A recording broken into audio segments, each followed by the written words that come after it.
Assalamualaikum warahmatullahi wabarakatuh. Alhamdulillah. Nahmaduhu wa nasta'inuhu wa nastaghfiruhu wa nu'minu bihi wa natawakkalu alayhi. Wa na'udzu billahi min shururi anfusina wa min sayyiati a'malina. Man yahdihillahu fala mudilla lahu wa man yudlil fala hadiya lahu. Wa ashhadu an la ilaha illallah wahdahu la sharika lahu.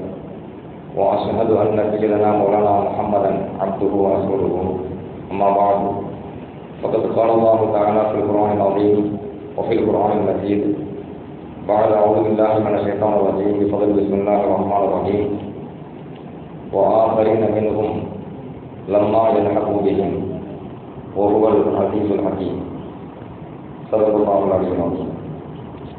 எல்லாம் வல்ல அல்லாஹ்வின் ரஹ்மத்தும் மக்ஃபிரத்தும் நம் அனைவரும் மீதும் வந்து சேரட்டுமாக. நம் வாழும் காலமெல்லாம்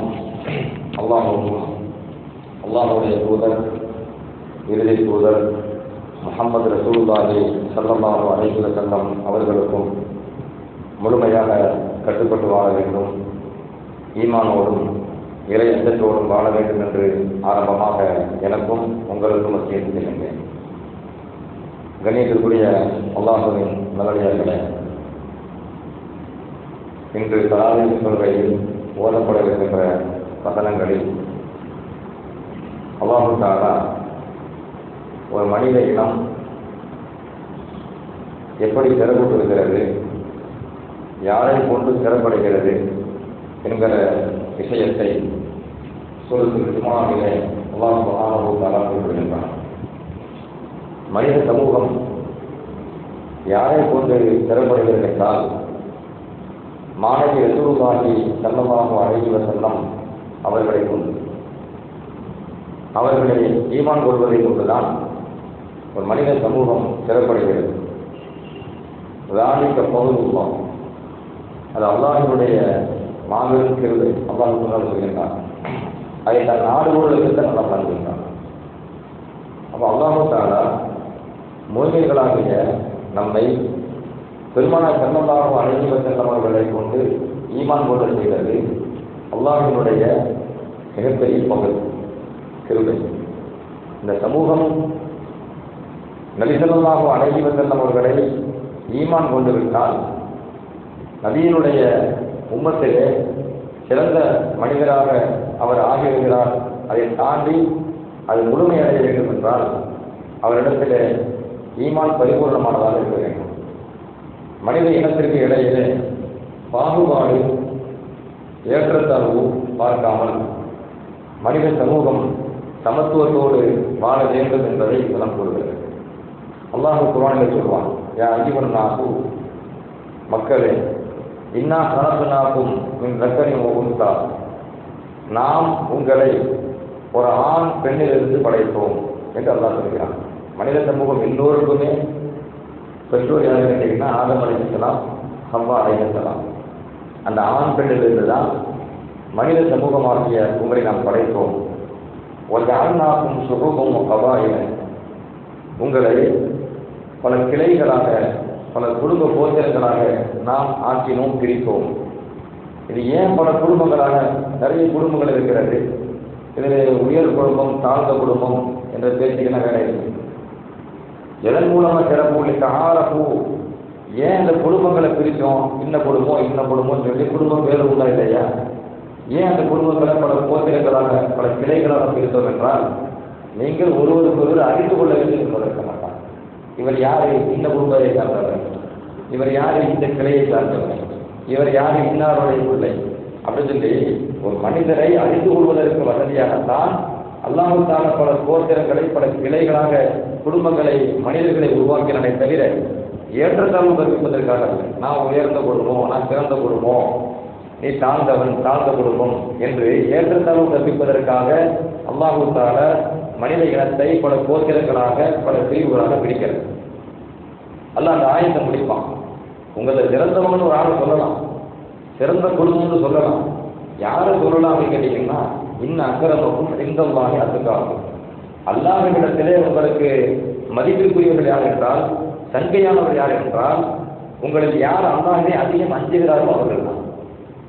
அப்போ சிறந்த மனிதர் என்ற பெயர் வருவதும் சிறந்த குடும்பம் என்ற பெயர் வருவதும் எதை அடிப்படையாக வைத்து என்றால், அல்லாஹ்வை எந்த அளவுக்கு அஞ்சுகிறார்கள், ஒரு மனிதர் எந்த அளவுக்கு அஞ்சுகிறார், ஒரு குடும்பத்தார் எந்த அளவுக்கு அஞ்சுகிறார்கள் என்பதை வைத்துத்தான் ஒரு தனி மனிதர் சிறந்தவர் என்கிற பெயரையும் அது ஒரு குடும்பம் சிறந்த குடும்பம் என்கிற பெயரையும் பெறுகிறது என்பதை அல்லாஹ் சுப்ஹானஹு வ தஆலா அந்த வசனத்தில் தெளிவுபடுத்துகின்றான். எனவே தனிப்பட்ட முறையில் ஒரு பெற்றோர்களை வைத்துக் கொண்டோ அல்லது குடும்பத்தை வைத்துக் கொண்டோ பெருமை அளிப்பது என்பது இஸ்லாத்தில் கிடையாது. மாணவி ரசூலுல்லாஹி ஸல்லல்லாஹு அலைஹி வஸல்லம் கது அதுஹபல்லாஹு அன்கும் உஹியத்தல் ஜாஹிலிய்யா, அருமை மக்களே, மடமை காலத்து பெருமைகளை நான் உங்களை மட்டும் அழித்து விட்டேன், அல்லாஹ் அழித்து விட்டான். மடமை காலத்தில் கண்டதையும் சொல்லி பெருமடி பேசிட்டு இருப்பாங்க. அந்த மாதிரி பெருமை நம்மகிட்ட கிடையாது. ஓ பக்கரஹாவில் ஆமா, குடும்பங்களை கொண்டு மூதாதைகளை கொண்டு பெருமை அளிப்பது, அந்த பெருமை அளிப்பதையும் அல்லாஹ் தஆலா உங்களை மட்டும் அழித்து விட்டான். இஸ்லாத்தில் ரெண்டு தான், இஸ்லாத்தில் ரெண்டு தான். தலை சொல்றாங்க, முஃமினுன் தக்கியும் ஓ ஃபாஜிரும் ஷகியும். ஒன்று இறையச்சம் நிறைந்த மூமின், இன்னொன்று துர்பாக்கியமான ஒரு பாதி. இந்த ரெண்டு தான் இருக்கு. இறையச்சம் நிறைந்திருக்குமே ஆனால் சிறந்தவர், இறையச்சம் இல்லை அப்படின்னு சொன்னால் பாஜியாக இருக்கிறார், பாதியாக இருக்கிறார் என்றால் அவர் துர்பாக்கியமுடையவராக மாறிவிடுகிறார். அல்லாஹ்வினுடைய அன்பையும் அவனுடைய கருணையும் இழந்தவராக அவர் மாறிவிடுகிறார். இந்த ரெண்டு தான் இருக்கிறதே தவிர இதை மற்றதை வச்சுக்கிட்டு வெறுமனை குடும்பத்தை வச்சுக்கிட்டு மூதாதைகளை வைத்துக் கொண்டு பெருமை அளித்தது என்பது இஸ்லாத்தில் இல்லை என்கிறார்கள். மாணவி ரசூலுல்லாஹி ஸல்லல்லாஹு அலைஹி வஸல்லம் அபூ தாவூத் திர்மிதி போன்ற நூல்களை பதிவு செய்யப்பட்டிருக்கிறது. அது ஸல்லல்லாஹு அலைஹி வஸல்லம் அழகான விளக்கங்கள் தருவாங்க. யாரையும் வந்து தாழ்த்தி பார்க்கக்கூடாது, எல்லோருமே சமமாக பார்க்கணும், எல்லோருமே மதிக்க பழகணும் என்பதற்கு பெருமானார் ஸல்லல்லாஹு அலைஹி வஸல்லம் ஒரு ஹதீஸில் சொல்லுவாங்க, நான் தஹாஸது, அருமை மக்களே, நீங்கள் ஒருவருக்கொருவர் பொறாமை பிடிக்காதீர்கள், ஒலா தனாஜசு, பிணக்கத்தை ஏற்படுத்திக் கொள்ளாதீர்கள், ஒலா தபாரது, ஒருவருக்கொருவர் வெறுத்துக் கொள்ளாதீர்கள், ஒலா எகைக்கும் பகலுக்கும் அலா பை பகலின், உங்களில் ஒருவர் அடுத்தவருடைய வியாபார பொருளுக்கு வியாபாரம் செய்ய வேண்டாம். மாணவிகள் சொல்லுவாங்க, எதில் சண்டை வருமோ அது முக்கியமான விஷயம். ஒரு ஆள் வியாபாரம் பேசி முடிச்சிருவார், வியாபாரம் பேசி முடிச்சவொடனே கூட ஒரு ஆள் காசு கொடுத்து ஆள் வியாபாரம் முடிச்சுட்டு வருவார். இது பெருமானார் ஸல்லல்லாஹு தடுக்கிறாங்க. உதாரணமாக புரிவதற்காக சொல்கிறேன். உதாரணத்துக்கு ஒரு வீடு விற்பனைக்கு வருதுன்னு வைங்க, ஒரு வீடு விற்பனைக்கு வருது, வீட்டுக்கு சொந்தக்காரர் என்ன செய்யறாரு, வீடை வந்து ஒரு 40 லட்சம் கேட்கிறாரு. ஒரு ஆள் வந்து 40 லட்சத்துக்கு நான் வாங்குறேன்னு சொல்லி வியாபாரம் பேசிட்டாங்க. இஸ்லாத்தை பொறுத்தவரைக்கும் வியாபாரம் என்பது ஒப்பந்தம், வியாபாரம் என்பது ஒப்பந்தம். அதாவது நான் உனக்கு விற்கிறேன்னு சொல்றது, அவர் நான் உங்கள்கிட்ட வாங்கிட்டேங்கிறது, இதுதான். நான் உங்கள்கிட்ட விற்றுட்டேன், அவர் நான் உங்கள்கிட்ட வாங்கிட்டேன். இந்த இந்த ஒப்பந்தம் இருக்கு பார்த்தீங்களா, இந்த ஒப்பந்தம் நடந்துட்டாலே வியாபாரம் முடிஞ்சுட்டுன்னு இருக்கும். பணத்தை பிறகு வந்து கொடுக்கலாம், அது முன்னாடியும் கொடுக்கலாம், பின்னாடியும் கொடுக்கலாம். அது அந்த வியாபாரிகளுடைய அந்த இதை பொறுத்தது. இப்போ ஒரு வீடு வியாபாரம் செய்கிறது, ஒரு ஆள் வியாபாரம் பேசிட்டு இருக்கிறாங்க, 40 லட்சம் நான் வாங்குறேன்னு வந்து நின்றுட்டார், அவர் கொடுக்க தயாராக ஆகிட்டார், இவர் வாங்கவும் தயாராகிட்டார், பேசி முடிஞ்சாச்சு, இவர் பணத்தை எடுத்துட்டு வந்து ரெடி பண்ணி கொடுக்கணும், அவ்வளோதான். இந்த கேப்புல இன்னொரு நினைச்சிட்டாரு, நான் 40 ஆர்டர் செஞ்சு கொடுத்துருவாங்கிட்டார். இப்போ 2 பேருக்கு மத்தியில் வியாபாரம் பேச்சு நடக்குது இல்லை, 2 பேருக்கு மத்தியில் வியாபாரம் பேச்சு நடந்து வியாபாரம் நடைபெற்று கொண்டு அந்த நேரத்தில் ஒருவரின் வியாபார பொருளில் இன்னொருவர் வியாபாரம் செய்ய வேண்டாம். பெருமாள் செலவு சொல்றாங்க, பகலுக்கும் பைக்கு பகலில். ஏன் இது இந்த பிணக்கத்தை ஏற்படுத்தும், வீண் பிரச்சனைகளை ஏற்படுத்தும். நிறைய விஷயம் சொல்லிக்கிறாங்க. உதாரணமா வந்து என்ன கேட்டீங்கன்னா, ஒரு ஒரு ஒரு பெண் பேச்சு போடப்பட்டிருக்கு, ஒரு ஆளுக்கு ஒரு பெண்ணை செஞ்சிருக்காங்க, இன்னொரு ஆண் போறாரு, நிச்சயதார்த்தம் நடந்துருச்சு, ஹதீஸ்ல வந்து சொல்றேன், நிச்சயதார்த்தம் நடந்துருச்சு, நடந்ததுக்கு என்ன பண்றாரு, இன்னொரு போறாரு, அந்த பெண் எனக்கு கொடுங்க அப்படின்னு, நான் நிறைய மகள் தரேன், நான் அது தரேன் இது தரேன் அப்படின்னு சொல்லி ஏற்கனவே நிச்சயதார்த்தம் நடந்ததை கேன்சல் பண்ணிட்டு இவருக்கு கடைபிடிக்க போறாரு. இதுவையும் பெருமானார் ஸல்லல்லாஹு தடுக்கிறாங்க. ஹதீஸ்ல நேரடியான வார்த்தையே வருது, நேரடியான வார்த்தை. ஒரு மனிதன் வந்து நிச்சயதார்த்தம் நடந்த பிறகு அந்த நிச்சயதார்த்தம் நடைபெற்ற அந்த பெண்ணை போய் இன்னொரு வேலை செய்ய வேண்டாம், பெண் பேச வேண்டாம். மாணவிகள் எதிர்பார்த்து சொல்றாங்க, ஏன் இது பிணக்கத்தையும் தீர் சண்டையும் ஏற்படுத்தும். அதனால தான் ஸல்லல்லாஹு சொல்றாங்க, ஒலா தனாஜசு, ஒருவருக்கு ஒரு பிணக்கத்தை ஏற்படுத்திக்காதீங்க, தீர் சண்டை ஏற்படுத்திக் கொள்ளாதீங்க என்ற அந்த ஹதீஸினுடைய தொடரிலே பெருமானார் ஸல்லல்லாஹு அலைஹி வஸல்லம் இந்த வாசகத்தை பயன்படுத்துகிறார். சொல்லிட்டு சொல்லுவாங்க, ஒவ்வொரு இபாதத்துல்லாஹி இஹ்வானா, அருமை மக்களே, நீங்கள் எல்லோரும் அல்லாஹ்வினுடைய அடியார்களாக சகோதரர்களாக இருக்கிறீர்கள். யாரையும் வந்து பிணக்கத்தோடோ வெறுப்போடோ பொறாமையோடோ ஏற்றத்தாழ்வோடோ பார்க்க வேண்டாம். ஒவ்வொரு இபாதத்தான் இஸ்வானா அல் முஸ்லிம் அபுல் முஸ்லிம், ஒரு முஸ்லிம் இன்னொரு முஸ்லிமுக்கு கௌரவமாகத்தான் இருக்க வேண்டும். நான் எதிர்ப்பு யாரும் யாருக்கும் அநியாயம் செய்து விடக்கூடாது, யாரும் யாருக்கும் உதவி செய்யாமல் கைவிட்டு விடக்கூடாது. ஒரு இயற்கை யாரும் யாரையும் மட்டமாக நினைத்து விடக்கூடாது. தெளிவாக சொல்றாங்க, யாரையும் மட்டமாக பார்க்கக்கூடாது, நினைக்கக்கூடாது. அடுத்து முடிக்கும் போது எப்படி முடிக்கிறாங்கன்னா, ஒரு மூவியில் எப்போ திறந்தவன ஆகிறா உயர்ந்தவன ஆகிறாங்கன்னா அத்தப்புவா வாங்குனா அத்தப்புவா வாங்குனா அத்தப்புவா வாங்குனா தன் நெஞ்சத்தை கையை வைத்து 3 முறை சொல்கிறார்கள். இறையச்சம் என்பது இங்கே தான் இருக்கிறது, இறையச்சம் என்பது இங்கே தான் இருக்கிறது, இறையச்சம் இங்கே தான் இருக்கிறது. அப்போ ஒரு மூவின் இன்னொரு மூவினை எந்த காலத்திலும் மட்டமாக வாங்கக்கூடாது. அவர் எந்த வசதியோ அதெல்லாம் தேவையில்லை. இறையச்சல் இருக்குமையானால் சராசரி மனிதனும் அவர்கள் இறையச்சல் உயர்ந்தவர், அல்லாஹ்வுடைய நெருக்கத்தை பெற்றவர்கள், அல்லாஹ்விடத்தில் மதிப்பிற்குரியவர். இன்னும் அக்கரமக்கும் இன்றல்லாகும் அத்துக்காகும். அல்லாஹ்விடத்தில் மிகப்பெரிய தன்மையானவரும் மதிப்பிற்குரியவர் யார் என்றால் அல்லாஹ் குர்ஆன் சொல்றாங்க. அல்லாஹ் யாருடைய தோற்றத்தை பார்க்க மாட்டாங்க. இன்னல்லாஹ் லா யன்துரு இலா சுவரிக்கும் அம்வாலிக்கும், அல்லாஹ் உங்களுடைய தோற்றங்களை பார்ப்பதில்லையே, அல்லாஹ் உங்களுடைய பொருளாதாரங்களை பார்ப்பதில்லையே. உலகின் யன்துரு இலா குலூபிக்கும் அஅமாலிக்கும், இறைவன் பார்ப்பது உங்களுடைய இதயங்களை தான் பார்க்கின்றான். இறைவன் பார்ப்பது உங்களுடைய செயல்பாடுகளை அமல்களை பார்க்கின்றான்.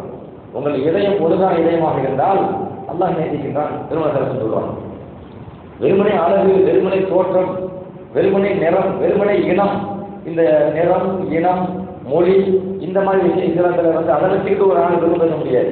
நான் இந்த மொழியை உடையவன் எனவே எனக்கு பெருமை, நான் இந்த இனத்தை சார்ந்தவன் எனவே எனக்கு பெருமை, நான் இந்த நிறத்தில் இருக்கிறேன் எனவே எனக்கு பெருமை என்று யாருமே இஸ்லாத்தில் இந்த இன பாகுபாடு, நிற பாகுபாடு, மொழி பாகுபாடு, இந்த பாகுபாடு இஸ்லாத்தில் கிடையாது. தெளிவாக பெருமானத்தில் சொல்றாங்க, உங்கள் தோட்டங்களையோ உங்கள் பொருளாதாரங்களையோ இறைவன் பார்க்க மாட்டான். ஒலாக்கின் எம்புரு இலா குலூபிக்கும் அமாலிக்கும் என்றாலும் இறைவன் பார்ப்பது எதைத்தான் உங்கள் இதயங்களையும் உங்களுடைய செயல்பாடுகளையும் பார்க்கின்றான். அது சரியாக ஆகிவிடலை. ஆனால் அல்லாஹ்வுக்கு பிடித்தவர்களாகவும் உயர்ந்தவர்களாகவும் தன்னியர்களாக ஆகிவிடுவோம். பெருமானத்தில் சொல்றாங்க, முஸ்லீம்ல பதிவு செய்யப்பட்டார். ஒரு விஷயத்தை விளைவிக்கங்க, ஸல்லல்லாஹு அலைஹி வஸல்லம் அல்லாஹ் குர்ஆன்ல சொல்லுவாங்க, அடுத்தனாக்க இல்லா காஃபத்தலினா பஷீரன் நபியா, நபியே ஒட்டுமொத்த மனித குலத்திற்கும் உண்மை தூதராக அனுப்பியிருக்கிறோம். அல்லாஹ் சொல்றானா? அந்த ஹதீஸ் அந்த வசனத்திற்கு ஸல்லல்லாஹு அலைஹி வஸல்லம் விளக்கம் சொல்லுவாங்க, போகித்து இலல் அஹ்மரி வல் அஸ்வரி, நான் கருப்பின மக்களுக்கும் சிவப்பின மக்களுக்கும், அதாவது வெள்ளை நிற மக்களுக்கும் நான் தூதராக அனுப்பப்பட்டிருக்கிறேன். அதாவது மக்கள் அந்த நேரத்தில் வெள்ளை நிறமாக இருந்தால் உயர்ந்தவங்க, கருப்பினமாக இருந்தால் தாழ்ந்தவங்க. இன்றும் அந்த மாதிரி சில இடங்கள் இருந்தன செய்யுது. கருப்பினவர்கள் தனியாக அடிமை போட்டு நடந்துறது, அது இஸ்லாத்தில் கிடையாது. திருமணம் வளர்க்குறாங்க, ஒட்டுமொத்த மக்களுக்கும் நான் தூதராக அனுப்பியிருக்கிறேன் என்றால் என்ன? எல்லா நிறத்தை உயர்வுக்கும் நான் தூதராக அனுப்பியிருக்கேன். நீங்கள் எந்த நிறத்தை உயர்வாக நினைத்தீர்களோ, எந்த நிறத்தை தாழ்வாக நினைத்தீர்களோ, நீங்கள் எதை நினைச்சாலும் எல்லாருக்கும் நான் தூதர். எல்லோருக்கும் நான் தூதர் இருக்கும் போது நீங்கள் எல்லோருக்கும் சரிசமமாக பார்க்கணும். இனிமேல் இருக்கு ஜாகிய காலகட்டத்தில் உள்ள நிற பாகுபாடு மாதிரி இன்றைய காலகட்டத்தில் அந்த நிற பாகுபாடு வந்துவிடக்கூடாது என்பதற்காக மாணவி ரசூலுல்லாஹி ஸல்லல்லாஹு அலைஹி வஸல்லம் சொல்லி கொடுக்குறாங்க. ஒரு அதிகங்க மரூர் ரஹ்மத்துல்லாஹி அலைஹி சொல்லுவாங்க, லத்தீஃபு அபாத பிர் ரபதா, ரபதா என்கிற ஒரு இடத்தில் நபித்தோழர் அபூதர் ரலியல்லாஹு அன்ஹு சஹாபியை நான் சந்தித்தேன். ரபதா என்கிற ஒரு இடம், வாழையை குள்ளத்தும் வலா உலானையை குள்ளத்தும். அப்பொழுது அந்த சஹாபியின் மேல ஒரு ஜோடி ஆடை, அழகான ஆடை, அவருடைய அடிமையின் அதே மாதிரி ஒரு ஜோடி ஆடை. பொதுவாக அந்த காலத்தில் அடிமையாக இருக்கிறவங்க முழுமையான ஆடை கொடுக்க மாட்டாங்க, கீழாடை விட்டுருவாங்க, மேலே செய்த மாதிரி. ஆனா 1400 ஆண்டுகளுக்கு முன்னால் உள்ள விஷயத்தை சொல்றேன். அடிமைகள் மதிக்கப்படாத மிருகமாக பார்க்கப்பட்ட அந்த காலகட்டத்திலே அந்த அடிமை மேல அதே மாதிரி ஆடை, எஜமான் மேல அதே மாதிரி ஆடை. இதுல யார் எஜமான் யார் அடிமை பார்த்து கண்டுபிடிக்க முடியாது. அப்ப மரூர் ரஹ்மத்துல்லாஹி அலைஹி அபூதர் ரலியல்லாஹு பார்த்தோன்னு ஆச்சரியப்பட்டு கேட்டாங்க, எப்படி சாத்தியம்னு கேட்டாங்க. எப்படி சாத்தியம்? உடனே நபித்தோடு சொன்னாங்க, இன்னி சாபத்து ரஜுலன் ஐயர் சுகுதி உம்மி, நான் நபிகளாருடைய காலகட்டத்திலே ஒரு மனிதரை திட்டினேன். மனிதனா ஒரு அடிமை, எப்படி திட்டேன்? அவன் தாயை சொல்லி திட்டினேன். தாயை சொல்லி திட்டுறதுன்னா நம்ம தப்ப விளையிடக்கூடாது. அவங்க எப்படி திட்டுறாங்க அப்படின்னு சொன்னா, கருப்பின பெண்ணின் மகனே மகனே அப்படி திட்டுறாங்க. கருப்பின பெண்ணின் மகனே அப்ப நிறத்தை சொல்லி. அப்ப அந்த கருப்பினம் அப்படின்னு சொன்னாலும் கொஞ்சம் மட்டமா இருந்தா வந்து நான் திட்ட இடத்துல வரும். திட்ட இடத்துல ஒரு வார்த்தை வந்து மட்டப்படுத்துறது தானே. திட்ட இடத்துல யாரும் முயற்சிக்காத கண்ணியப்படுத்திக்கிறது இல்லையே. அப்போ இன்னி காமபுத்து ரஜுலன், நான் ஒரு மனிதனை திட்டேனுங்கிறாங்க. அப்ப எந்த வார்த்தை சொல்லிட்டு இருக்கிறாங்க? கருப்பின பெண்ணின் மகனே. அவங்க எந்த விளக்குது? கருப்பினம் என்பது ஒரு மட்டமாக பார்க்கப்பட்ட ஒரு நேரம், 1000 ஆண்டுகளுக்கு முன்னால ஜாகிலியா காலகட்டத்தில். அப்ப அந்த வார்த்தை முந்திரி அந்த சமாதி இடத்துல. இதை பெருமானார் பார்த்துட்டாங்க. ஏன் அபாதர் ஐயர்த்த கூட்டி உண்மையி, அபூதர் அவர்களே, அந்த மனிதரை அவருடைய தாயை வச்சு நீங்க திட்டீங்களா, குறை பண்ணீங்களா, குறை வச்சுக்கிறீங்களா? தாயை வச்சு நீங்க திட்டலாம். இன்னக்க இம்ரவும் சீக்க ஜாகிலியத்தும், உங்களிடத்தில் இன்னும் ஜாகிலியா குணம் இருக்கின்றது, மடமை கால குணம் இன்றும் உங்களிடத்தில் இருக்கின்றதே. சில ஆட்சியப்பட்டு கேட்டார். இஹ்வானுக்கும் ஹவனுக்கும், உங்களுடைய தோழர்கள், உங்களுடைய தோழர்கள், அல்லாஹ் உங்களுக்கு தந்த பணியாளர்கள். அந்த இடத்துல அடிமைகள் பெருமானார் இல்லை, இஹ்வான்கிறாங்க. உங்களுடைய அடிமைகள் என்ற வார்த்தையை பெருமானார் பயன்படுத்துறாங்க. உங்களுடைய சகோதரர்கள் என்கிற வார்த்தையை பயன்படுத்துறாங்க. ஜஅலஹுமுல்லாஹு தஹத ஐதீக்கும், இவர்களை அல்லாஹ் உங்களுடைய ஆதிக்கத்தின் கீழ் வைத்திருக்கின்றார். உங்களை எஜமானனாகவும் இவங்களை அடிமைகளாகவும் அல்ல உங்க ஆதிக்கத்தின் கீழே இவங்களை வச்சிருக்கிறான். அல்லாத உங்க ஆதிக்கத்தை கொடுத்தான். சொமன்கான அபூஹு தஹத யதிஹி, யாருடைய சகோதரர் ஒரு ஆதிக்கத்தின் கீழ் இருக்கிறாரோ, நல்ல கவனிங்க, எங்கேயுமே அடிமைகளை ஆட்சி பயன்படுத்த மாட்டாங்க. பரவாயில்லை, ஒரு அடிமை யார் ஆதிக்கத்தின் கீழ் இருக்கிறாரோ சொல்லல. ஒரு மனிதனின் சகோதரர் அவருடைய ஆதிக்கத்தின் கீழ் இருப்பாரையானால் மிம்மா எவ்வளவு அந்த எஜமான் என்ன சாப்பிடுகிறாரோ அதையே அவருக்கு சாப்பிட கொடுக்கட்டும். ஒரு மிம்மா என்பது எஜமான் எந்த ஆடை அணைகின்றாரோ அதே மாதிரி ஆடை அவருக்கு கொடுக்கட்டும். உலா துக்கல்லை பூகும் மா ஏதலி பூகும் கல்லத்து மூகும் அழிலூகும் பெருமாள் சொல்வார். உங்களுடைய அந்த சகோதரர்களுக்கு, அந்த அடிமைகளுக்கு நீங்க என்ன செய்யறாதீங்க, அவங்களால செய்ய முடியாத வலுவான வேலையை அவங்க கொடுத்துறாதீங்க. ஒரு கனமான ஒரு கடுமையான ஒரு வேலையை உங்களுக்கு கொடுக்குறீங்க, அவங்க தனியாக செய்ய முடியாது என்றால் நீங்க அவங்க கூட சேர்ந்து உதவி செய்யணும். திருமணத்தில் சொல்றாங்க. அதாவது எஜமானும் அடிமையும் ஒன்னா சேர்ந்து வேலையை பார்த்து கொடுக்குறாங்க. ஒரு பெரிய மூட்டை 100 கிலோ மூட்டை இருக்குன்னு வச்சுக்கோமே. அந்த ஒரு அடிமை இருக்கிற ஒரு ஆளுக்கு அவருக்கு வேலை வாங்குறாரு எஜமான். அந்த 100 கிலோ மூட்டை தூக்குப்பாங்க. அவருக்கு 30 கிலோ மூட்டை தான் தூக்க முடியும், 100 கிலோனா தூக்க முடியாது. அப்படி வச்சுக்குவோம், சரிங்களா? இப்போ அவர் வேலை கொடுக்குறாரு அப்படின்னு சொன்னா, இப்போ அந்த அடிமையை தூக்க போகிற நேரத்தில் யாரும் சேர்ந்து வேலை பார்க்கணும், அதை ஏறிய எஜமானம். இந்த பாட்டுற காட்சியை பாருங்க. இந்த காட்சி இதில் யார் எஜமான் யார் அடிமை, 2 பேரும் சேர்ந்து வேலை பார்ப்பாங்க. 2 பேரும் ஒரே மாதிரி ஆட கொடுக்குறாங்க, 2 பேருக்கு ஒரே மாதிரியான உணவு அப்படின்னு சொன்னா, பெருமானார் ரசூலுல்லாஹி ஸல்லல்லாஹு அலைஹி வஸல்லம் அவர்கள் இங்கே யாரையும் குறைபடுத்த பார்க்கல. அடிமைகளாக தந்திருந்தாலும் கண்ணியப்படுத்துங்கிறாங்க. மட்டமா பார்க்குறாதீங்க. ஏன்னா அவங்க சகோதரர் தான். ஏன்னா அவரும் ஆளுநர்களுக்குள்ள தானே, அவரும் சம்பாதிக்கிறவர்களுக்குள்ள தானே. அப்ப 2 பேருடைய பிள்ளைன்னா உங்களுக்கு சகோதரர் தானே. அவங்க அடிமை அந்த கண்ணோட்டத்தில் பார்த்து மட்டமா நினைச்சிடாதீங்க. அவங்களுக்கு அடிமைகளாக இருந்தாலும் சகோதரமாக நடத்துங்கள். இது எவ்வளவு தெளிவான ஒரு சமத்துவத்தை மாணவி ரசூலுல்லாஹி ஸல்லல்லாஹு அலைஹி வஸல்லம் அவர்கள் உம்மத்திற்கு தெளிவுபடுத்துறாங்க. அதனால தான் கல்லாறு சொல்லுவாங்க ஹதீஸ்ல, யாஜிவன்னா அருமை மக்களே, அலா இன்ன ரப்பக்கும் வாஹிதும், அறிந்து கொள்ளுங்கள் உங்களுடைய இறைவன் ஒருவன் தான். மாணவிகளா சொல்வார், இன்ன அபாவும் வாஹிதும், உங்களுடைய தந்தையும் ஒருவர் தான். உங்களுடைய தந்தையும் ஒருவர் தான். யாரு சொல்றாங்க? ஆரம்பிச்சாங்க, உங்கள் தந்தையும் ஒருவர் தான். அடுத்து சொல்றாங்க கலதாயம், அல்ல கலந்து சொல்றாங்க, அலா லா பகுதலி அரபியின் அலா அஜமியின், அரபி பாஷையை சொந்த பாஷையாக கொண்டாட மக்களை விட அரபி பாஷையை சொந்த பாஷையை கொண்டவருக்கு தனியாக ஒரு சிறப்பு கிடையாது. சிலர் சொல்றாங்க, ஒலாலி அஜமியின் அலா அரபியின், ஒரு அரபியை விட அஜமிக்கு ஒரு தனி சிறப்பு கிடையாது. ஒலாலி அஹமர் அலா அஸ்வர், கருப்பின மனிதனை விட வெள்ளை நிறத்தவனுக்கோ சிவப்பு நிறத்தவனுக்கோ ஒரு சிறப்பு கிடையாது. அதே போன்று சிவப்பு நிறம் வெள்ளை நிறந்த மக்களை விட ஒரு கருப்பு நிறத்தவனுக்கு எந்த சிறப்பும் கிடையாது. இல்லாமல் தக்குவா, சிறப்பு என்பது தக்குவாவை கொண்டுதான். சிறப்பு என்பது இறைச்சத்தை கொண்டுதான், நிறத்தை கொண்டு அல்ல, மொழியை கொண்டு அல்ல தெளிவுபடுத்துறாங்க. அரபி என்பது மொழி தானே, அரபு மொழியை தாய்மொழியாகப்பட்டவர் அரபி. அஜமி என்பது எதிர்மறையானது, அரபு மொழி அல்லாத மற்ற மொழி உடையவர்கள். அது எந்த மொழியாக இருக்கணும். இப்போ நம்ம சொல்றோம் அஜமி சொல்லணும், நம்ம தாய்மொழி அரபி கிடையாது. அரபி மொழி அல்லாத மற்ற மொழி எந்த மொழி உடையவா இருந்தாலும் அஜமின்னு பேர் அரபியை சொல்றதா இருந்தாங்க. அவங்க ஒரு மனிதர் மொழியை வைத்து சிறப்பல்ல, ஒரு மனிதனுக்கு தனி சிறப்பு வராது. நிறத்தை வைத்து ஒரு மனிதனுக்கு தனி சிறப்பு வராது. சொல்லிட்டு சொல்றாங்க, பல்லகுரு, நான் இஸ்லாமிய மார்க்கத்தை இந்த விஷயத்தை ஒழுங்காக உங்களிடத்தில் தெரிவித்து விட்டேனா, உங்கள்கிட்ட வந்து சேர்த்துட்டேன்னா, பெருமான ரசூலுல்லாஹி ஸல்லல்லாஹு அலைஹி கேட்கிறாங்க.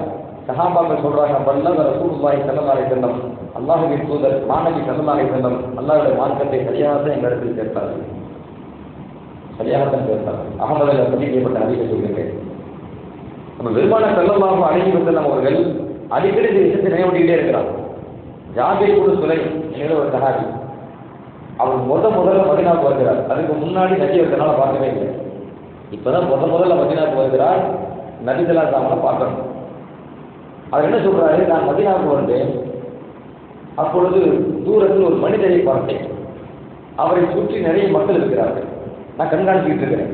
போய் அந்த மனிதர் என்ன சொன்னாலும் உடனே அந்த கூட்டம் கேட்கிறது. என்ன சொன்னாலும் உடனே கேட்கிறாங்க. லா எப்பூடு செய்ய இல்லா சதருவாங்க, எதை சொன்னாலும் உடனடியாக அந்த நிமிடமே அதை செயல்படுத்துறாங்க. அந்த மனிதர் சொல்வது எனக்கு ஆச்சரியமா இருந்துச்சு. எப்படியுமா மக்கள் இருப்பாங்க, சொன்னவுடன் உடனுடன் நடக்குது. அப்ப நான் அங்குள்ள மக்கள்கிட்ட கேட்கிறேன், மன் ஹாதா, இந்த மனிதர் யார்? அங்கு உள்ள மக்கள் சொன்னாங்க, ஹாதா ரசூலுல்லாஹ், இவர் யாருக்கு அல்லாஹ்வுடைய தூதர். அப்ப அந்த மனிதர் யார்? மாநபி ஸல்லல்லாஹு அலைஹி வஸல்லம். சுத்தி இருந்தவர் யார்? சஹாபாக்கள். இப்ப ஜாபீர் இப்னு சுலைம் அவங்க சொல்றாங்க, நான் நபி ஸல்லல்லாஹு அலைஹி வஸல்லம் போய் பக்கத்துல நிற்கிறேன். அலைக்க ஸலாம் யா ரசூலல்லாஹ், அலைக்க ஸலாம் யா ரசூலல்லாஹ், ரெண்டு முறை சொன்னேன் இந்த மாதிரி. அப்ப நபி ஸல்லல்லாஹு அலைஹி வஸல்லம் சொன்னாங்க, லா தகுல் அலைக்க ஸலாம், அலைக்க ஸலாம்னு சொல்லாதீங்க, சொல்லக்கூடாது, அஸ்ஸலாமு அலைக்கன்னு சொல்லுங்க. நபி திருத்தி கொடுக்குறாங்க, அஸ்ஸலாமு அலைக்கன்னு சொல்லுங்க. அப்போ அவர் சொல்லி விளங்கிக்கிட்டார். அப்ப ஜாபீர் இப்னு சுலைம் மீண்டும் கேட்கிறார், அந்த ரசூலுல்லாஹ், நீங்க அல்லாஹ்வுடைய தூதர் தானா? எல்லாரும் சொல்றாங்களே, நீங்க அல்லாஹ்வுடைய தூதர் தானா? மாநபி ஸல்லல்லாஹு அலைஹி வஸல்லம் சொன்னாங்க, அன ரசூலுல்லாஹ் அல்லதி அஸாபக துர்ருன் ஃபதஅவுதஹு கஸபஹு அன்க وإن أصابك عام سنة فدعوته أينتها لك وإن كنت بأرض قبر أو فلاة فظلت راحلتك فدعوته ردها عليك. மாநபி ஸல்லல்லாஹு சொல்றாங்க, நான் அல்லாஹ்வுடைய தூதர் தான்.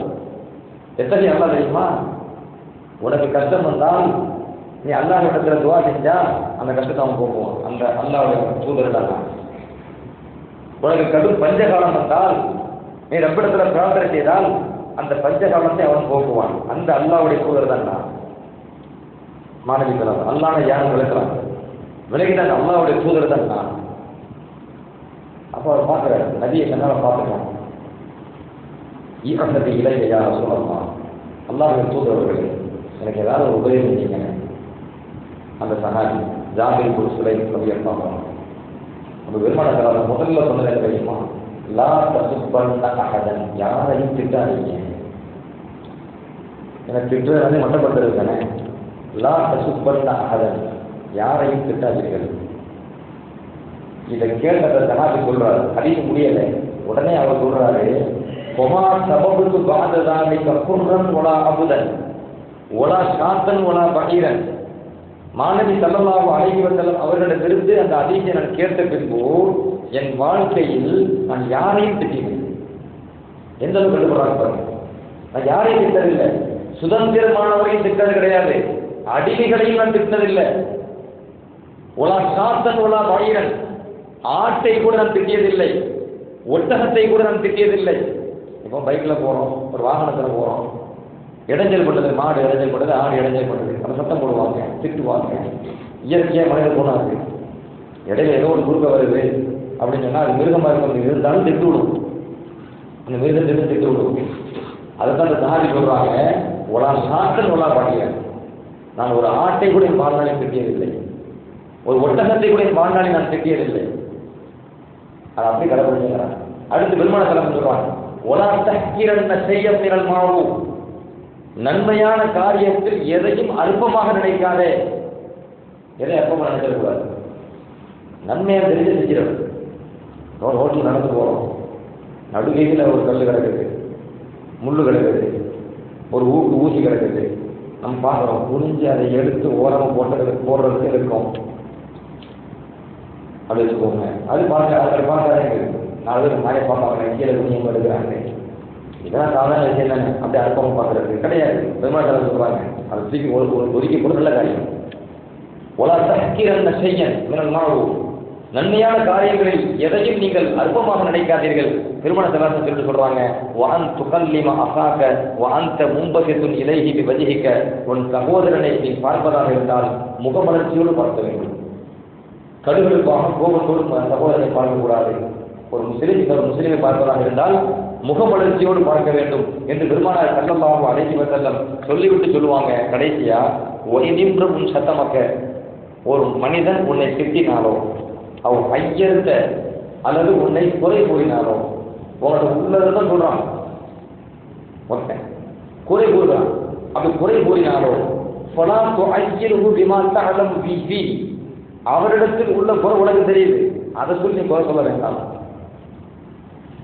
அவர் குறை பேசினார் அப்படின்னு தெரியுது, அவர்கிட்ட ஒரு குறை இருக்குது உனக்கு தெரியுது, உன்னிடத்தில் உள்ள குறை அவருக்கு தெரிந்து அதை சொல்லி அவர் குறைப்படுத்துகிறார். அவரிடத்தில் தெரிந்த ஒரு குறை சொல்லி திரும்ப என்ன செய்ய வேண்டாம். இது உயர்ந்த பண்பு. இது அதாவது கண்ணுக்கு கண்ணு பல்லுக்கு பல்லு வாங்குற அளவுக்கு இஸ்லாம் அதிகாரம் தருது, உரிமை தருது. உரிமை என்பது வேறு. அதே நேரத்தில் இஸ்லாம் எங்கெல்லாம் இந்த மாதிரி விஷயத்தை சொல்லுவோம், ஒரு ஜஸாவு செய்யத்தின் செய்யத்தும், அதாவது இப்போ குர்ஆன் சொல்லுவோம், நீ ஒரு தீமைக்கு கூலி அது மாதிரி ஒரு தீமை. ஒரு அடிச்சுட்டாங்க திருப்பி அடிக்கிறது அனுமதி இருக்குங்க, பல்ல உடைச்சு திருப்பி பல்ல உடைக்க அனுமதி இருக்கு.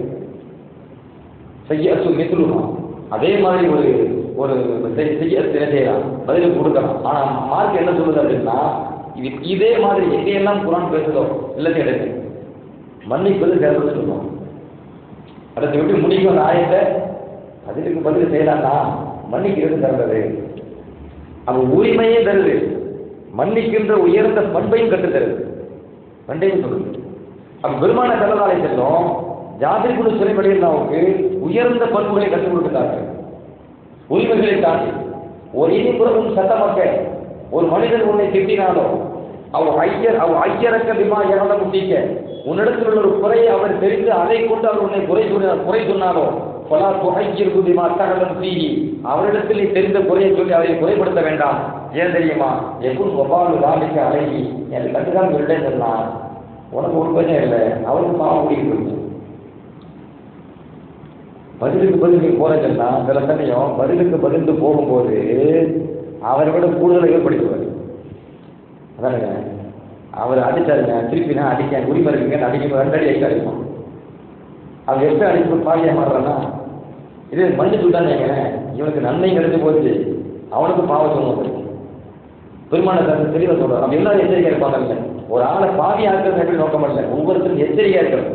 நம்ம பாதியாகக்கூடாது, நம்மகிட்ட பாவம் சும்மா கூடிடக்கூடாது என்கிற எச்சரிக்கை உணர்வையும் தள்ளாத கோரிக்கிறாங்க மாத்திரமல்ல, எல்லோருக்கும் உயர்ந்த பண்பை பெற்றிருக்கிறார்கள். உயர்ந்த பண்பு திட்டுறது அப்படின்னா ஒரு ஆள் தெரிஞ்சா திரும்ப திட்டுறான்னு சொன்னா அதே மாதிரி திட்டுறது இல்லையே, கூடுதல் எக்ஸ்ட்ரா 2 வார்த்தை போடுறது திட்டுறது. ஆனால் குர்ஆன் என்ன சொல்றது, அதே மாதிரி தான் சொல்லுது, மிஸ்ல் தான் சொல்லுது. பதிலுக்கு பதில்னா அதே மாதிரி எங்க வருது. அப்போ முடிஞ்ச அளவுக்கு அடுத்த இஸ்லாம் என்ன செய்யுது, உயர்ந்த பண்பை நம்ம கற்று தரும்போது மன்னிச்சு விட சிறந்தது. ஏன்னா அது உனக்கே நல்லதுதான். நம்ம தப்பு செஞ்சிட மாட்டோம், நம்ம கூடுதலாக செஞ்சிட மாட்டோம். அது பேச்ச இருந்தாலும் சரி அல்லது செயலாக இருந்தாலும் சரி என்கிற வழிகாட்டுதலை இஸ்லாம் சொல்லித் தருகிறது. அதனால தான் ஜாபிர் இப்னு சுலைம் ரலியல்லாஹு அன்ஹு அவர்கள் தங்களுடைய வாழ்நாளில் எப்படி வாழ்ந்திருக்காருன்னு சொன்னா யாரையும் திட்டினது கிடையாது, மிருகங்களையும் கூட திட்டினது கிடையாது. அந்த அளவு பாகுபாடு இந்த திட்டத்தில் மட்டப்படுத்துகிறது. வெளியூர் வாசி உள்ளூருக்கு வருகிறார், வெளியூர் வாசி தானே அப்படின்னு நம்ம அவரை ஏழலாம் நினைக்கக்கூடாது. எல்லோருமே சகோதரர்கள். நீங்கள் நல்ல கவனிங்க, முஹாஜிர் சஹாபாக்கள் அன்சாரி சஹாபாக்கள் 2 சஹாபாக்கள் இருக்காங்க. முஹாஜிர்கள் யாரு, சொந்த ஊர் மக்கா. அன்சாரிகள் சொந்த ஊர் மதீனா. இப்ப அந்த முஹாஜிர்கள் தான் நான் ஊர் இழந்து சொந்த மண்ணை இழந்து மதீனாவுக்கு வந்தாங்க. மதீனாவுக்கு வந்த பிறகு ஸல்லல்லாஹு அலைஹி வஸல்லம் என்னவா ஆக்கினாங்க? சகோதரர்களா ஆக்கிட்டாங்க. அப்படியே அப்படின்னா என்ன அர்த்தம்? வெளியூர் வாசி சொல்லக்கூடாது. நீ அங்கிருந்து வந்தவர் தானே, உனக்கு சொந்த ஊரிதா, நீ எப்படி பேசலாம்? இந்த பேச்சுக்கே வேலை இல்லை. அப்ப என்ன முதல்ல பெருமானார் செஞ்சது என்ன? சஹாபாக்களை, முஹாஜிர்களையும் அன்சாரிகளையும் உடன்பிறந்த சகோதரர்கள் மாதிரி சகோதரமாக மாற்றுறாங்க. அது எப்படி உடன்பிறந்த சகோதரர்கள் வந்து நீ அந்த ஊர் இந்த ஊர் பேச மாட்டோமோ, நீ அந்த தெரிந்து பேச மாட்டோமோ, அதே மாதிரி தான் எல்லா சகோதரர்களையுமே யாரும் நீ அங்க உள்ளவன் இங்க உள்ள பேச முடியாது. இஸ்லாத்தை பொறுத்த வரைக்கும் இஸ்லாம் நீ கட்டாது. அதனால தான் ஸல்லல்லாஹு அலைஹி வஸல்லம் மதீனாவுக்கு வந்து செஞ்ச முதல் பணி சஹாபாக்களை எல்லாம் அழைத்து இனிமேல் நீங்கள் சகோதரர்களாக ஆகிவிடுங்க. ரெண்டு சஹாபியான கூடுவாங்க, நீங்க 2 பேர் சகோதரர்கள் மாற்றி விட்டுருவாங்க. உண்மையிலே உடன்பிறந்த சகோதரருக்கு என்ன மரியாதை, அந்த மரியாதை அவங்களுக்கு வழங்கப்பட்டுச்சு. பெரிய ஆச்சரியம் தெரியுமா? மதீனால பெருமானார் ஸல்லல்லாஹு அலைஹி வஸல்லம் பிறகு ஆட்சியாளர் யார் இருந்தார்? எல்லாம் தெரிஞ்ச விஷயம் தானே. முதல் கலீஃபா யாருங்க? அபூபக்கர் சித்திக் ரலியல்லாஹு அன்ஹு. அவர் யாரு? முஹாஜிரா அன்சாரியா? முஹாஜிருங்க. மதீனால அவர் ஆட்சியாளர் இருக்காரு. நபி ஸல்லல்லாஹு அலைஹி வஸல்லம் இருந்தாங்க, அல்லாஹ்வுடைய தூதர். இவங்க பார்த்தாங்க அல்லாஹ்வுடைய தூதர். அவங்க போன பிறகு ஒரு ஆட்சியாளர் வராங்க பாருங்க. அந்த ஆட்சியாளர் யாரு பார்த்தீங்கன்னா அபூபக்கர் சித்திக் ரலியல்லாஹு அன்ஹு. முஹாஜிர் அன்சாரி ஏற்றுக்கொள்கிறாங்க. நீ வெளியிலிருந்து வந்தவர்கள் இந்த ஆட்சி எங்களுக்கு தான், நாங்கள் தான் ஆட்சியாளராக இருப்போம் என்கிற அளவுக்கு போக அல்லாஹ்வுடைய தூதர் பெருமானார் ஸல்லல்லாஹு அலைஹி வஸல்லம் அல் அஇம்மத்து மின் குறைஷ், ஆட்சியாளர்கள் என்பவர்கள் குறைஷிலிருந்து வர வேண்டும் என்கிற அந்த ஹதீஸ் அன்சாரி தோழர்களுக்கு எப்பொழுது கிடைத்து விட்டதோ உடனடியாக என்ன செய்தாங்க? அதிகாரத்தை விட்டு கொடுத்தாங்க. அங்க ஊர் நம்ம ஏற்றத்தரவு பார்க்கல. அபூபக்கர் அடுத்து உமர் ரலியல்லாஹு அன்ஹு, அடுத்து உஸ்மான் ரலியல்லாஹு அன்ஹு, அடுத்து அலிதான் 4 கலீஃபாக்களை பாருங்கள். நான் சுருக்கமா எல்லாரும் தெரிஞ்ச பேர சொல்றேன். முஹாஜிர்களுங்க அடுத்தடுத்து வந்த அனைவர்களும் முஹாஜிர்கள். வஃப் அப்துல் கைஸ் ஹதீஸ்ல பிரபலமான ஒரு குழு நபி ஸல்லல்லாஹு அலைஹி வஸல்லம் பல நாடுகளிலிருந்து பல வெளியூர்களிலிருந்து குழுக்களாக வந்து நபி பார்க்க வருவாங்க. நபி ஸல்லல்லாஹு அலைஹி சந்தித்து இஸ்லாத்தை ஏற்பதற்கோ அல்லது இஸ்லாத்தை ஏற்றவர்கள் சட்டம் தெரிந்து கொள்வதற்கோ மாணவி ஸல்லல்லாஹு அலைஹி வஸல்லம் மட்டும் வருவாங்க. அப்படி வந்த ஒரு குழு அப்துல் கைஸ் குழு, அதுக்கு பேரு வஃப் அப்துல் கைஸ் குழு. அந்த குழு என்ன செய்கிறது? அந்த குழுவை சொல்கிறார்கள், சபின்னா அலா ரசூலில்லாஹி ஸல்லல்லாஹு அலைஹி வஸல்லம், நாங்கள் பெருமானார் ஸல்லல்லாஹு அலைஹி வஸல்லம் அவர்களை சந்திக்க வந்தோம் மதீனாவுக்கு. எங்களுக்கு ஸல்லல்லாஹு அலைஹி வஸல்லம் அவர்களை நாங்கள் சந்திக்க வந்தோம். எங்களை பார்த்து ஸல்லல்லாஹு அலைஹி வஸல்லம் ரொம்ப சந்தோஷப்பட்டாங்க. இந்த வெளியூர்கள்ல இருந்து இஸ்லாத்தை தள்ளி வந்து சட்டத்திலிருந்து வராங்க இல்லையா, அது நபிக்கு சந்தோஷம். அப்ப நாங்க பெருமானார் ஸல்லல்லாஹு அலைஹி வஸல்லம் அவங்களை சபைக்கு வருகின்ற பொழுது ஸல்லல்லாஹு அலைஹி வஸல்லம் அவர்கள் சஹாபாக்கள் என்ன சொல்றாங்க? எல்லாரும் வழிவிடுங்க, அந்த தோழர்களை என் பக்கத்தில் உட்கார வைக்கணும்னு சொன்னாங்க. மாணவி ரசூலுல்லாஹி ஸல்லல்லாஹு அலைஹி வஸல்லம் அவர்களை நெருங்கி அந்த சஹாபாக்கள் வருகிறார்கள்.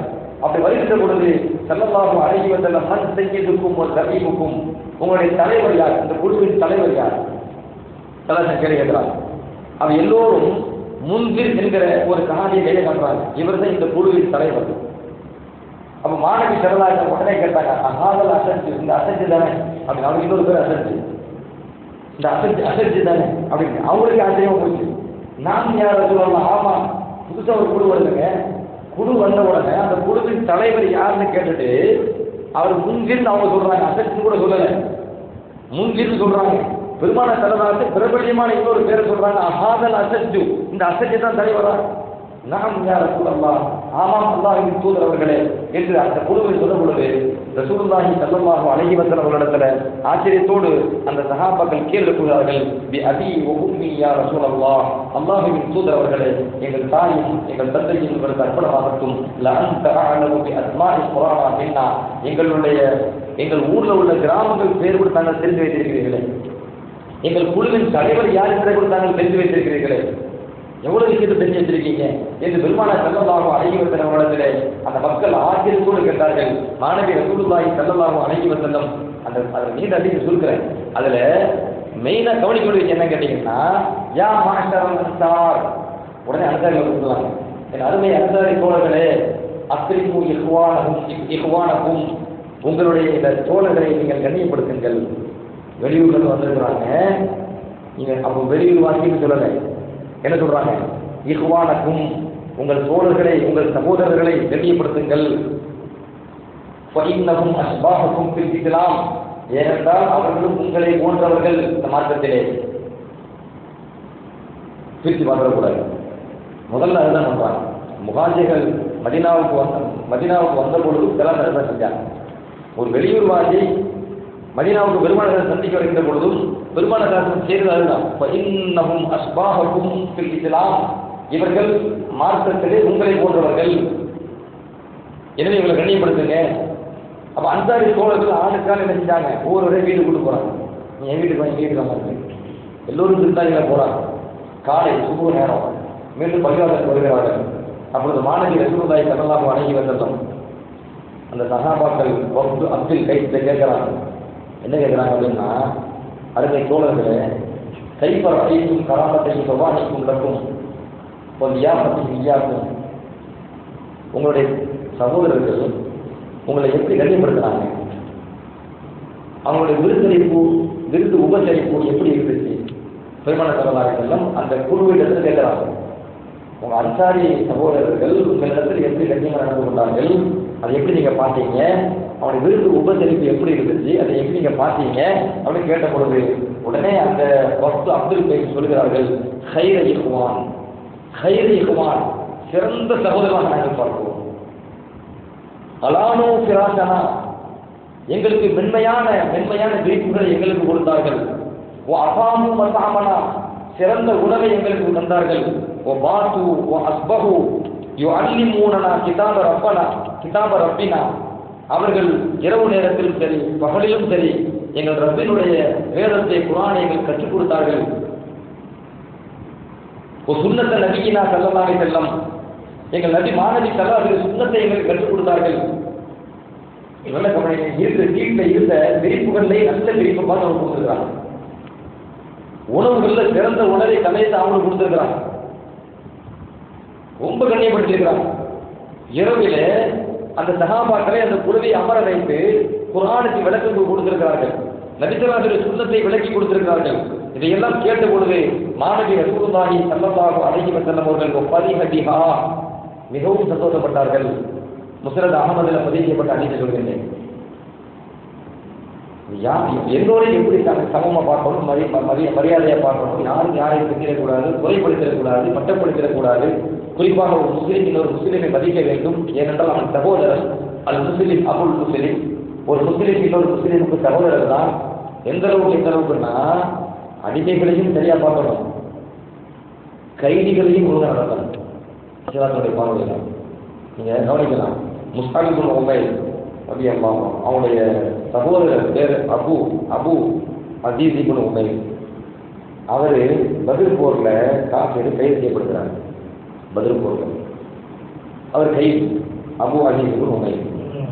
அப்போ ரசூலுல்லாஹி ஸல்லல்லாஹு அலைஹி வஸல்லம் ஏறத்தாழ 70 கைதிகள் இருக்கிறார். அந்த 70 அன்றைய காலகட்டத்தில் ஜெயில் கிடையாது தானே. அப்போ என்ன செய்வாங்கன்னா வீட்டு சிறை தான். ஒவ்வொரு ஆண்டு பொறுப்பு கொடுத்துருவாங்க. இந்த இவர் நீ தான் உன் கண்ட்ரோல் வச்சுக்கணும், கையில் வச்சுக்கணும். அப்போ பெருமானார் என்ன பண்ணாங்க, இஸ்தௌசுபில் பசாரா ஹைரன், உங்களிடத்தில் கைதிகளை ஒப்படைக்கின்றேன். இந்த கைதிகளிடத்தில் நீங்கள் சிறந்த முறையில் நடந்து கொள்ள வேண்டும் என்று வசியத்தை செய்கிறேன். இந்த கைதிகளை கொடுமைப்படுத்த வேண்டும் என்று சொல்லலை, கைதிகளை கொடுமைப்படுத்த சொல்லலை, கைதிகளிடத்தில் நீங்கள் சிறந்த முறையில் நடக்க வேண்டும் என்று நான் உங்களுக்கு வசியத்தை செய்கின்றேன், கட்டளை இடுகின்றேன். இப்போ அபு அசீஸ் இப்னு உமைர் அவர் கைதி, அவர் சொல்றாரு, நான் அன்சாரி தோழர்களில் ஒருவர் வீட்டில் நான் கைதியாக இருக்கின்றேன். அந்த குடும்பத்தார்கள் என்ன செய்வாங்க அப்படின்னு சொன்னா, இதா சத்தமு கதாவும் அஷாவும் அசலு அத்தம்பர அசாமூனி அந்த குபுத தி வசியத்தை ரசூலுல்லாஹி ஸல்லல்லாஹு அலைஹி வஸல்லம் ஆகும். அந்த குடும்பத்தார்களுக்கு காலை உணவோ அல்லது மாலை இரவு உணவோ அவர்களுக்கு வழங்கப்படுகின்ற பொழுது அவங்க என்ன சாப்பிடுவாங்கன்னா பேரித்தம்பளை சாப்பிடுவாங்க. பேரித்தம்பளை சாப்பிட்டு அசாமூனி அந்த குபுத எங்களுக்கு ரொட்டி சாப்பிட கொடுப்பாங்க. அவங்க பேரித்தம்பளத்தை சாப்பிட்டு காலை உணவு அவங்க பேரித்தம்பளம் 3 பேரித்தம்பளம் எங்களுக்கு ரொட்டி கொடுப்பாங்க. நைட்டு உணவு வச்சுக்கோங்க, அந்த உணவு அவங்க பேரித்தம்பளம் சாப்பிடுவாங்க, எங்களுக்கு ரொட்டி தருவாங்க. அப்போ அவங்க பட்டி கிடக்கிறாங்க, சாப்பிடாம பேரித்தம்பளத்தை சாப்பிட்டு பட்டி குடிக்கிறாங்க. யாருக்கு உணவு கொடுக்குறாங்க? கைதிக்குங்க. தனிப்பட்ட விருந்தாளி அந்த வீட்டுக்கு வந்து விருந்தாளி கிடையாது, கைதி. அப்போ ஒரு கைதி அவங்க எந்த அளவுக்கு மதிக்கிறாங்க பாருங்க, இவ்வளவு கண்ணியப்படுத்தாங்க பாருங்க. அப்போ அந்த அவர் சொல்லும்போது எப்படி சொல்றாரு, அபூ யஸீத் இப்னு உமைர் என்ன சொல்றாரு, அந்த மக்கள் அவ்வளவு கண்ணியப்படுத்தினாங்க, அவ்வளவு சிறப்பாக நடந்தாங்க, அவ்வளவு உறவு என்று கொடுத்தாங்க. இதுக்கெல்லாம் காரணம் வசியத்தை ரசூலுல்லாஹி ஸல்லல்லாஹு அலைஹி வஸல்லம் ஈயாஹும், அல்லாஹ்வின் தூதர் ஸல்லல்லாஹு அலைஹி வஸல்லம் அந்த அன்சாரி தோழர்களுக்கு செய்த வசியத்து தான். அதனால நீங்க அவ்வளவு மதிச்சாங்க, அவ்வளவு கண்ணியப்படுத்தினாங்க. அப்ப திருவிழா வழிவதில்லை இல்லையா? ஒரு சமூகம் வந்து ஒரு சமூகத்தை, ஒரு இனத்தையே அழிக்க துடிக்கிற அளவுக்கு இதயத்தில் வந்து ஒரு சமூகத்தின் மீது, ஒரு மார்க்கத்தின் மீது வெறுப்பு இருந்துச்சு. அந்த வெறுப்பு போதா இல்லையா? அந்த வெறுப்பை அகற்றுவது, கோபத்தை அகற்றுவது, அனைத்தையும் அகற்றி மனிதனை மனிதனாக வாழச் செய்வது, சகோதரனை சகோதரனாக வாழச் செய்வது, அது எது அப்படின்னு கேட்டீங்கன்னா ஒருவர் அடுத்தவரை மதித்தல் தான். பாகுபாடு இல்லாம, ஏற்றத்தாழ்வு இல்லாம, மரியாதையோடு கண்ணியத்தோடு ஒருவர் அடுத்தவர்களிடத்தில் பழகிற பழக்கம் தான். அதுதான் இஸ்லாம் விரும்புகிறது. அந்த வாழ்க்கையை தான் இஸ்லாம் சிறந்த வாழ்க்கை என்று சொல்கிறது. அவர்கள் தான் சிறந்தவர்கள், உயர்ந்தவர்கள் என்று பெருமானார் ஸல்லல்லாஹு அலைஹி வஸல்லம் அவர்கள் சான்று பகர்கிறார்கள். அல்லாஹ் சுப்ஹானஹு வ தஆலா மாநபி ரசூலுல்லாஹி ஸல்லல்லாஹு அலைஹி வஸல்லம் அவர்கள் எவ்வாறு வாழ வேண்டும் என்று நமக்கு உத்தரவிட்டார்களோ, விரும்பினார்களோ அவ்வாறு வாழக்கூடிய நல்ல நசீபையும் அல்லாஹ்வுடைய தூதரும் எந்தெந்த காரியங்களை தடுத்தார்களோ வெறுத்தார்களோ அது போன்ற காரியங்களை விட்டு விலகி நடக்கும் நற்பாக்கியத்தையும் நம் அனைவருக்கும் தந்து அருள்வானாக. வாஹிரு தஅவானா அல்ஹம்துலில்லாஹி ரப்பில் ஆலமீன். அஸ்ஸலாமு அலைக்கும் வரஹ்மத்துல்லாஹி வபரகாத்துஹு.